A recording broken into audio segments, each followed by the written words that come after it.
Multitasking lowers IQ by 15 points.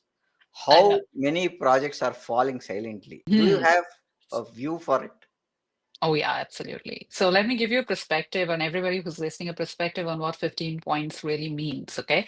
So it is the difference between someone who is above average in intelligence in like a college and someone who is struggling to finish college. That's the 15-point difference that we are really talking about. That's the difference it makes. And every time we spend on overthinking about something, about juggling many things together, we are losing on these points.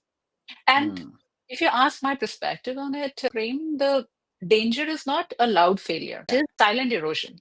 It happens very silently, very sneakily. So projects will not dramatically collapse, they will slowly bleed. Hmm. You'll have an email missed somewhere, you will have a detail that was skimmed by, you will have a half hearted conversation, and you don't realize these things unless the patterns begin to kind of compound together.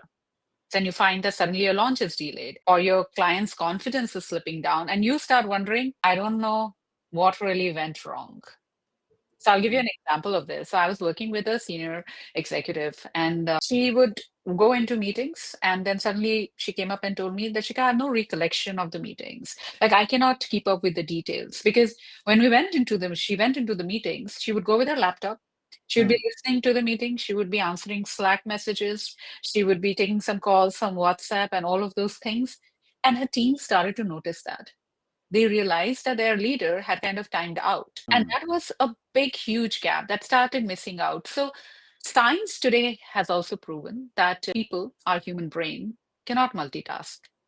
At best, it can switch very rapidly between tasks. It'll go on from one task to another. So, imagine that you're taking a laptop, you want to watch Netflix on it, but there are some 24 Chrome tabs that are open. And then along with that, there's some rendering happening. So the laptop heats up and it becomes extremely slow. And that's what happens to our brain.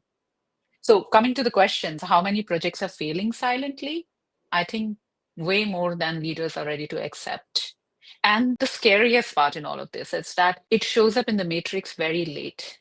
Hmm. And even when it shows up, a lot of time people don't realize why the hell did it happen? There's no answer because all your charts and everything shows that things are getting done. So yeah, a lot number of them, really.